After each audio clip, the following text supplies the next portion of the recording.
Halo teman-teman sebangsa setanah air, aku mau kasih update. Jadi 18 jam setelah aku tantang debat Ahmad Syaroni, ini beberapa update-nya. Yang pertama, aku udah dihubungi oleh Kompas TV dan udah live tadi pagi waktu Denmark.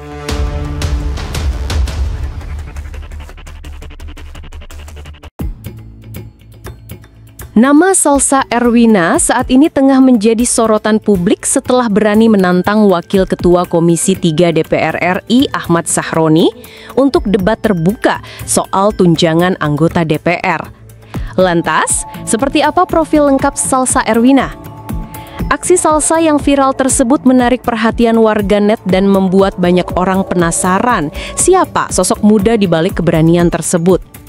Tantangan itu muncul sebagai respons terhadap pernyataan Syaroni yang menyebut orang-orang yang ingin membubarkan DPR sebagai orang tolol sedunia. Salsa Erwina bukan sekadar influencer biasa. Ia memiliki rekam jejak akademik dan debat internasional yang mentereng. Berikut ulasan selengkapnya. Salsa Erwina Utagalung merupakan diaspora yang kini tinggal di Aarhus, Denmark. Ia dikenal sebagai influencer dan konten kreator yang telah meraih prestasi internasional. Salsa memiliki rekam jejak akademik yang mengesankan. Sebelum melanjutkan studi di luar negeri, ia dikenal sebagai mahasiswa berprestasi di UGM. Selain itu, Salsa juga dikenal di ajang debat internasional. Pada tahun 2012, ia mewakili Indonesia dalam ajang debat dunia di Berlin dan berhasil mencapai babak perempat final. Selanjutnya pada tahun 2014, Salsa meraih juara debat se-Asia Pasifik di Nanyang Technological University, Singapura. Di samping prestasinya di ranah akademik, Salsa juga menonjol sebagai sosok aktif di dunia digital.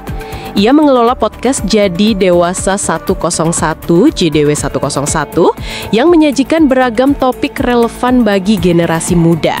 Mulai dari pengelolaan keuangan, pengembangan diri, hingga menghadapi tekanan sosial. Tak hanya itu, Salsa juga aktif di media sosial dan dikenal memiliki audiens yang luas.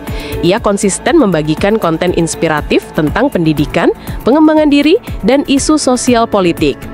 Lewat pengaruhnya yang besar, Salsa menginspirasi audiens dan mendorong mereka untuk lebih kritis terhadap perkembangan isu-isu terkini, khususnya yang menyangkut kepentingan rakyat.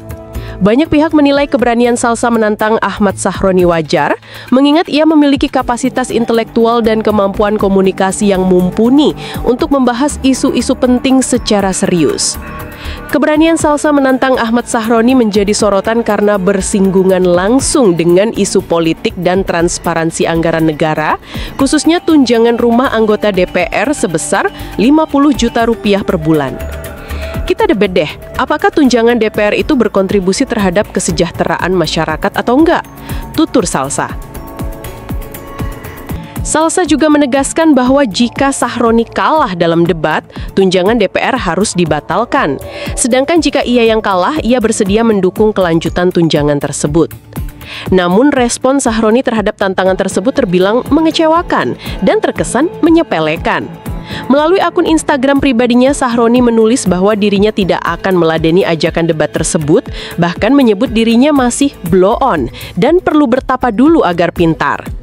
Jawaban tersebut dinilai sebagian publik sebagai candaan, tetapi juga menimbulkan kritik karena dianggap menghindar dari tantangan dari rakyat.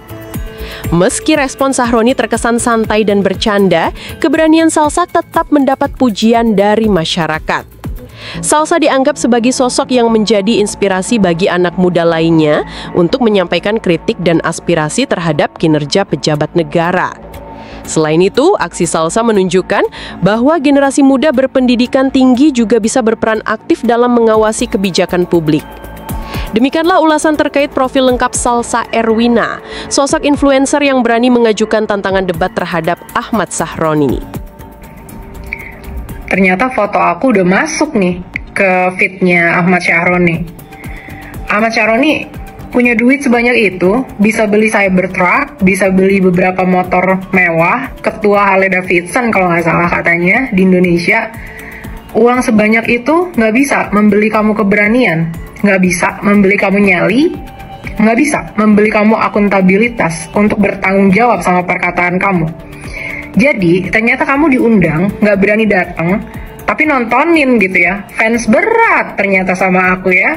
Nggak apa-apa, bagus. Semoga keberadaan aku bisa mengajari kamu cara berargumen yang baik dengan data, dengan logika, dan dengan empati terhadap penderitaan yang dirasakan masyarakat. Apakah uang kamu yang sebanyak itu nggak mampu membeli kamu empati? Teman-teman, lihat nih ya, uang itu bukan segalanya. Orang yang uangnya udah nggak ada serinya, yang petantang-petenteng pamer kekayaan di tengah kemiskinan masyarakat, dan mati empatinya, ternyata nggak bisa membeli dia keberanian untuk bertanggung jawab sama kata-katanya sendiri loh. Yang aku tanya kan kata-katanya dia. Terus kedua nih ya, dia nanya nih, ngepost foto aku gitu kan, di feednya. Bagus, sembah kalau bisa foto aku. Lagi lomba debat di Denmark. Aduh, apa nggak bisa baca? Prestasi debat aku itu udah 10 tahun yang lalu. Aku nggak sedang lomba debat di Denmark. Aku sedang kerja. Saat ini aku adalah strategi manager di perusahaan paling sustainable di dunia. Namanya Vestas. Apa yang aku dilakukan di sana? Aku adalah ahli strategi untuk membantu perusahaan agar bisa memprioritaskan kebijakan-kebijakan yang terbaik untuk bisnis. Perusahaan aku terbesar di marketnya di dunia dan paling profitable di dunia. Itu yang aku lakukan di Denmark. Apa yang kamu lakukan di rumah mewahmu? Halo teman-teman sebangsa setanah air, aku mau kasih update. Jadi 18 jam setelah aku tantang debat Ahmad Syaroni, ini beberapa update-nya. Yang pertama, aku udah dihubungi oleh Kompas TV dan udah live tadi pagi waktu Denmark untuk menyuarakan aspirasi dan argumen aku. Gimana nih, masa media lebih cepat dibandingin DPR yang 580 jumlahnya? Jadi tunjangan komunikasi dan tunjangan aspirasi kalian itu untuk apa? Mana pertanggungjawabannya kalau aspirasi masyarakat demo aja nggak ditemuin, dihajar sama polisi dan brimob, terus sekarang aspirasi yang cuma online aja kamu nggak berani gitu untuk bisa mendengarkan dan debat terbuka secara sama aku. Karena aku maunya debat profesional ya, aku nggak mau debat-debat asal ngomong. Karena kalau cuma menggonggong, anjing aku juga bisa. Kedua, aku dapat laporan dari wartawan bahwa tim Ahmad Syaroni udah bergerak untuk ke Pamulang. Pamulang itu asal aku di Tangerang Selatan, teman-teman. Jadi keluarga aku masih pada di Pamulang nih. Ahmad Syaroni, sampai kamu berani intimidasi keluarga aku atau ada intimidasi dari teman-teman di parlemen atau pemerintah Indonesia, aku habisin kalian. Ingat ya, aku bukan orang bodoh dan aku bukan orang miskin. Sampai kalian berani-berani mengganggu keluarga aku di Indonesia, akan aku cari support internasional, aku gulingkan kalian. Hati-hati kalian ya, aku adalah lulusan hubungan internasional dan aku adalah business development yang sangat handal di dunia. Jadi untuk sekedar ngedapetin support dari dunia internasional nggak susah buat aku. Ketiga, dia ngepost ternyata gitu, katanya dia nggak berani diajak debat karena dia masih bodoh. Ahmad Syaroni, semua orang juga awalnya bodoh. Kita semua juga sama-sama nggak bisa ngomong waktu lahir.